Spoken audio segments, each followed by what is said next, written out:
Muy buenas. La presente práctica pretende ser una introducción al cálculo de naves industriales con CIPE. En concreto, al uso del programa generador de pórticos. Esta es la primera de 3 prácticas que desarrollarán un ejemplo de nave industrial con los módulos generador de pórticos y CIPE 3D. Estos módulos pertenecen al conjunto de programas de CIPE y se encuentran en la ventana inicial del programa o en la específica de estructuras. En la ventana específica de estructuras están todos los módulos específicos relacionados con el cálculo estructural.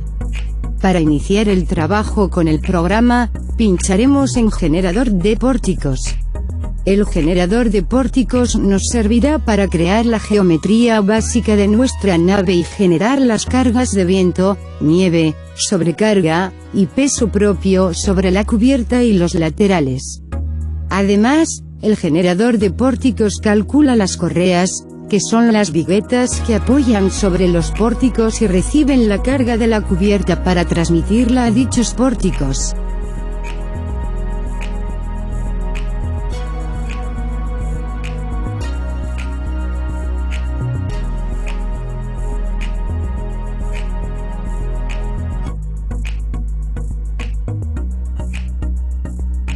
Una vez dentro del generador de pórticos, el programa abrirá la última obra guardada. Si no es esta la obra con la que queremos trabajar, deberemos seleccionar la correcta en Gestión de archivos. En nuestro caso abriremos una nueva con la opción Nuevo. Pondremos el nombre a la nueva obra, por ejemplo, nave. También se puede añadir una descripción de lo que estamos haciendo. Por ejemplo, nave industrial en Mieres con Altillo. Lo primero que pregunta el programa es si deseamos introducir un nuevo pórtico. Marcaremos que sí. Añadiremos un pórtico a 2 aguas que formará la nave principal. En la persiana del tipo de pórtico escogeremos pórtico rígido, que es lo más habitual en naves de luces pequeñas y medias. Si estuviésemos diseñando una nave con una luz grande, podríamos escoger pórticos en celosía como todos los que se presentan. En el esquema pueden fijarse las dimensiones. Pondremos una altura al alero de 8 metros, una altura cumbrera de 9,5 metros y una luz de 15 metros. Luego aceptamos. Diseñaremos también una nave adosada a la derecha de la principal. Para ello, pinchamos en la zona en blanco al lado de la nave recién creada. Pinchamos en Nuevo pórtico y luego seleccionamos Pórtico a un agua. El pórtico será rígido y con una altura máxima de 7 metros y una mínima de 5 metros. La luz de esta nave secundaria la fijaremos en 5 metros. Luego damos a aceptar. Ahora vamos a seleccionar la norma de cálculo y las unidades, pinchando sobre el icono con el globo terráqueo. Podremos tomar como norma de cálculo el código técnico de la edificación. Para las unidades seleccionaremos el sistema internacional, que implica que las cargas deberemos introducirlas en kilonewtons. Para modificar o ampliar el pórtico podíamos hacer clic dentro del pórtico. Para añadir nuevos pórticos adosados o intercambiar de posición los que ya existen, pincharíamos fuera, en el lado correspondiente. Ahora, lo que debemos hacer es añadir muros laterales si es que lo queremos diseñar de ese modo. En nuestro caso tendremos muro de bloque en los 2 laterales y en toda su altura. Pinchamos en un lateral y escogemos la opción Muro lateral. Luego debemos marcar muro perimetral para crear el muro. Ponemos la altura del mismo, que en este caso será igual a la altura del pilar. A continuación, hay que responder a 2 casillas. La primera es: ¿arriostra el muro el pilar a pandeo? Esto solo sucede si el muro se construye entre las alas de los pilares, impidiendo el pandeo en el plano del muro. Aunque da algunos problemas de aislamiento térmico, esta es la mejor opción estructural y será la que escojamos. Por tanto, en nuestro caso marcamos la opción arriostra el pilar a pandeo. La segunda casilla pregunta si el muro es autoequilibrado. Un muro autoequilibrado es aquel que tiene su propia cimentación de modo que no transmite las cargas horizontales a la estructura metálica de la nave. Es el caso de muros de contención, pero no es el caso de cerramientos de bloques o de paneles prefabricados, que transmiten las cargas a la estructura.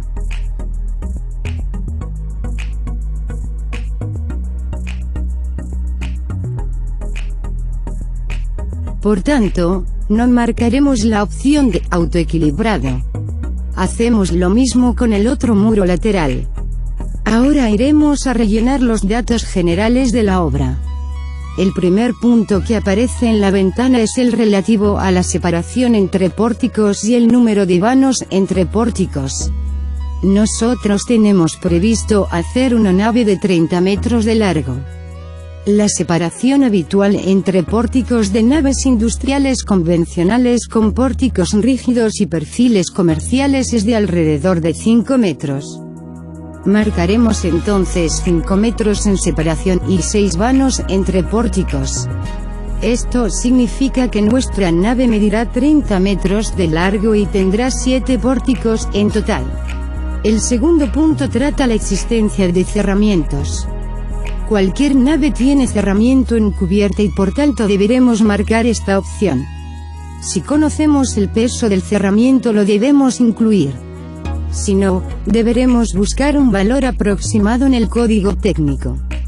Nosotros utilizaremos un panel sándwich, consistente en 2 chapas nervadas con un aislamiento entre ellas. Su peso ronda los 12 o 15 kilogramos por metro cuadrado. Pondremos en nuestro caso 0,15 kN por metro cuadrado. La sobrecarga del cerramiento se refiere a la sobrecarga de uso. En naves industriales solamente se considera una sobrecarga de mantenimiento para cubiertas ligeras de 0,4 kN por metro cuadrado. La opción de cerramiento en laterales la marcaremos para que nos transmita la carga de viento. Sin embargo, si nuestro cerramiento es de bloques o panel prefabricado de hormigón, no descansa sobre la estructura metálica sino que lo hace directamente sobre la viga de cimentación que se disponga. Esto quiere decir que en peso del cerramiento deberemos dejar 0. Solamente pondremos peso de cerramiento lateral si tenemos paneles tipo sándwich fijados a correas o algo similar. El siguiente punto a tratar es el de la carga de viento. El programa calculará la carga de viento automáticamente para todas sus hipótesis si le damos bien las indicaciones. Escogeremos la norma española, el código técnico de la edificación. Si situamos la nave en Asturias, en Mieres, la zona eólica a seleccionar será la C. El grado de aspereza depende de la ubicación de la nave y da una idea de los obstáculos que pueden frenar al viento. Nosotros tomaremos un grado de aspereza único para todas las direcciones del viento y consideraremos que estamos en un polígono industrial. Esto se corresponde con un grado de aspereza 4, zona urbana, industrial o forestal. El periodo de servicio habitual para naves es de 50 años. Lo que no quiere decir que no pueda mantenerse en pie más de ese tiempo con el mantenimiento y reparaciones adecuados. El último punto de la ventana de viento hace referencia a los huecos. Es decir, puertas y ventanas grandes. Los huecos influyen en las hipótesis de viento porque el viento puede entrar por ellos y provocar presiones o succiones interiores que se suman o se restan a las presiones y succiones creadas por el exterior. La presencia de huecos se incluye en la tabla correspondiente.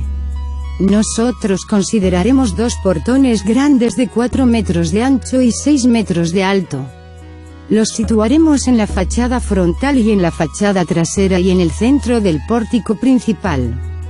Para ello damos al icono de añadir nuevo hueco 2 veces y en las primeras columnas incluimos la dimensión horizontal y vertical del hueco.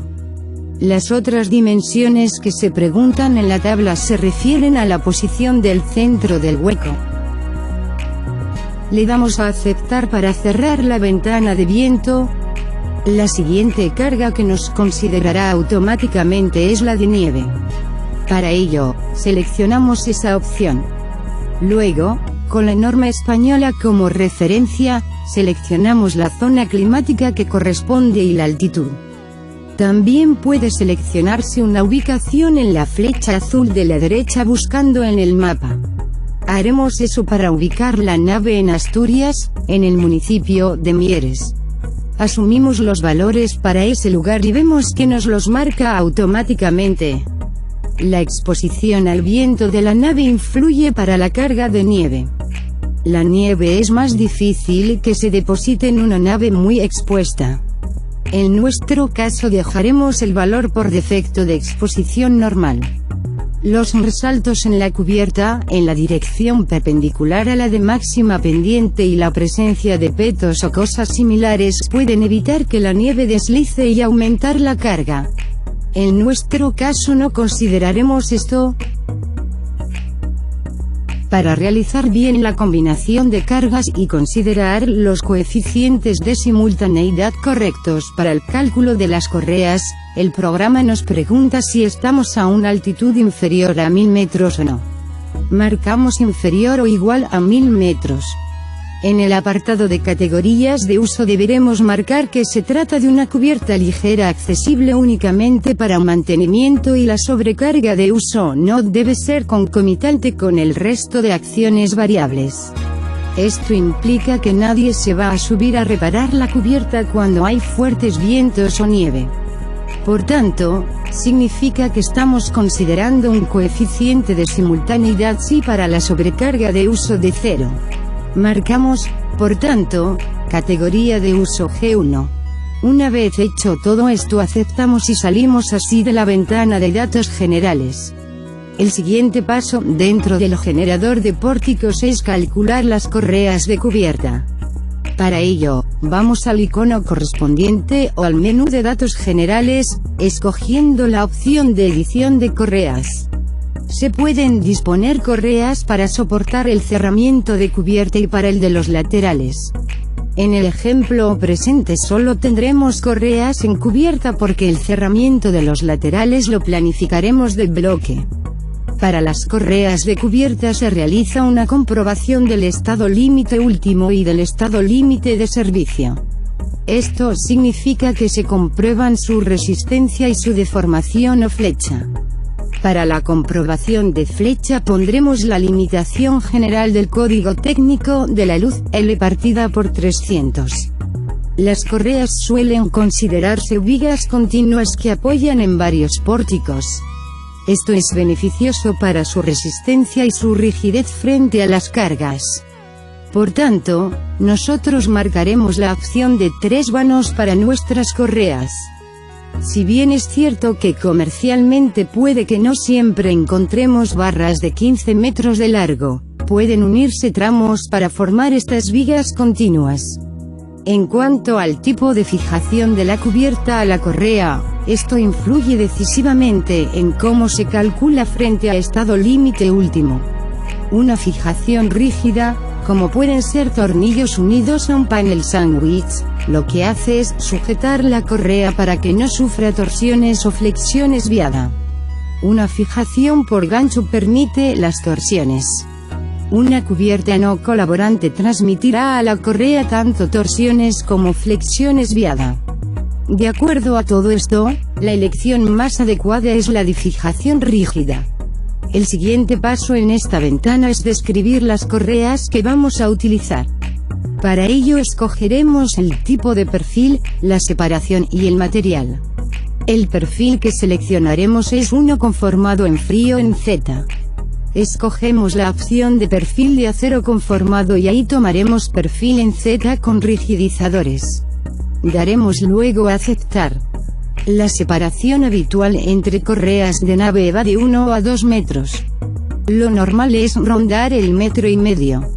En este ejemplo pondremos 1 metro. Esto implica que saldrán perfiles pequeños, pero en mayor número.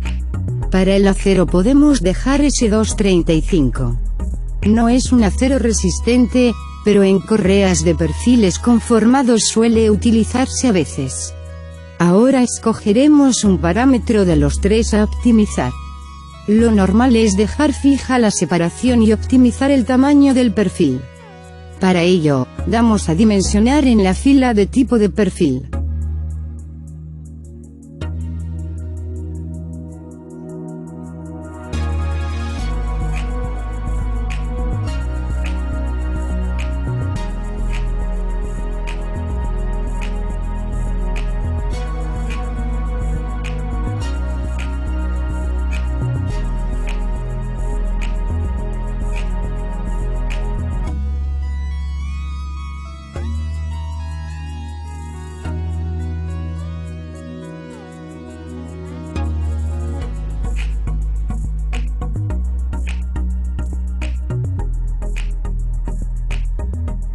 El programa nos comprobará toda la serie de perfiles que seleccionamos para la separación escogida, diciéndonos cuáles cumplen y cuáles no.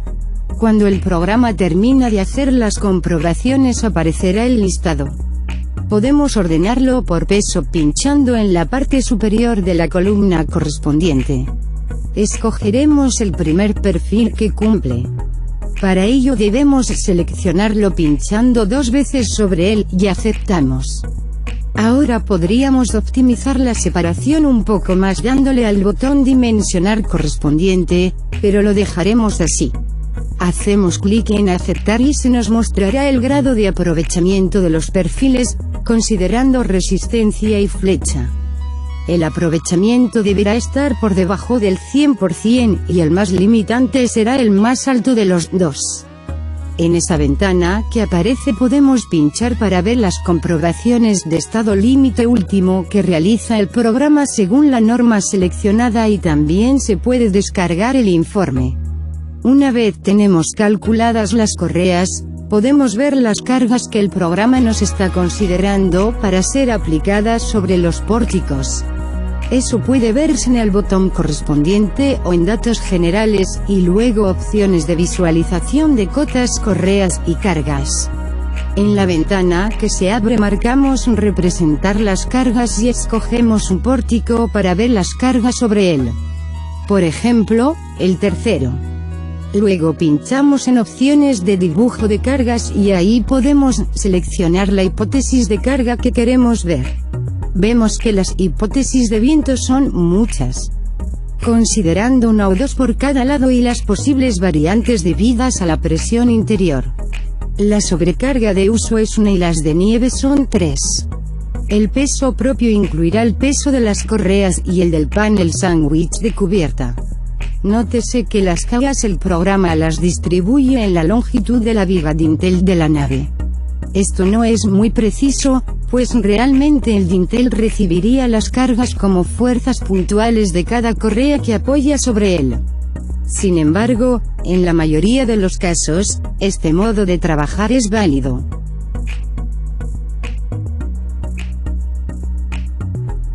Una vez revisadas las cargas con todo el detalle que se desee, podemos pasar a la ventana de exportación al programa de cálculo genérico CIPE 3D. Vamos al icono correspondiente o al menú datos generales y luego a exportar a CIPE 3D. En este punto, el programa nos repite los resultados del cálculo de las correas. Aceptamos para continuar. En la ventana de exportación escogeremos el tipo de pórtico. Los pórticos con base articulada permiten ahorrar en la cimentación. Esto es porque no transmiten momentos a las zapatas, aunque presentan una gran tendencia a la traslacionalidad y mayores esfuerzos en general. Lo normal es escoger pórticos bien potrados. Se transmitirán momentos a la cimentación y las zapatas serán mayores, pero se ahorra en la estructura aérea y la traslacionalidad es mucho menor. En cuanto a las opciones de bandeo, debemos saber que tenemos la opción de que el programa nos calcule automáticamente los coeficientes de bandeo para las barras de los pórticos principales que estamos creando. Pero deberemos presuponer algo: si la estructura será traslacional o intraslacional. Lo normal es permitir que el programa calcule esos coeficientes de pandeo suponiendo que finalmente vamos a conseguir que nuestra estructura sea intranslacional. Es muy importante que luego revisemos los coeficientes de pandeo que se introdujeron automáticamente cuando estemos en el CIPE 3D en el apartado de tipo de generación y lo normal es generar la estructura completa con todos los pórticos, aunque hay la opción de generar un único pórtico. Por último, el programa permite agrupar los planos de pórticos que vayan a ser idénticos en todo. Que los planos estén agrupados significa que cualquier cambio que se haga en uno en el CIPE 3D se reproducirá en el resto automáticamente. En algunos casos pueden agruparse los centrales y los finales por separado, pero para el ejemplo que nos ocupa no tiene utilidad. No agruparemos planos. Si damos a aceptar, el programa inicia la exportación y nos avisa de lo que mencionamos antes, que las cargas sobre los pórticos son distribuidas y no son puntuales por cada correa. Aceptamos, confirmamos la exportación y guardamos el archivo.